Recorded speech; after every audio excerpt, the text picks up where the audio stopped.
അവൻ അവിടെ നിന്ന് എഴുന്നേറ്റ് ടയറിലേക്ക് പോയി. അവിടെ ഒരു വീട്ടിൽ പ്രവേശിച്ചു. തന്നെ ആരും തിരിച്ചറിയാതിരിക്കണമെന്ന് അവൻ ആഗ്രഹിച്ചു. എങ്കിലും അവനും അറിഞ്ഞിരിക്കാൻ കഴിഞ്ഞില്ല.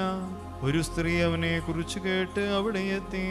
അവൾക്ക് അശുദ്ധാത്മാവ് ബാധിച്ച ഒരു കൊച്ചുമകൾ ഉണ്ടായിരുന്നു. ആ സ്ത്രീ വന്ന് അവന്റെ കാൽക്കൽ വീണു.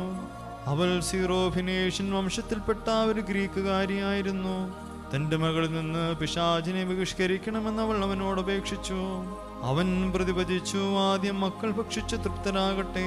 മക്കളുടെ അപ്പം എടുത്ത് നായ്ക്കൾക്ക് എറിഞ്ഞു കൊടുക്കുന്നത് നന്നല്ല. അവൾ മറുപടി പറഞ്ഞു, കർത്താവേ, അത് ശരിയാണ്. എങ്കിലും മേശയ്ക്ക് കീഴിൽ നിന്ന് നായ്ക്കളും മക്കൾക്കുള്ള അപ്പക്കഷ്ണങ്ങളുടെ ബാക്കി തിന്നുണ്ടല്ലോ. അവൻ അവളോട് പറഞ്ഞു, ഈ വാക്കുമൂലം നീ പൊയ്ക്കൊള്ളുക.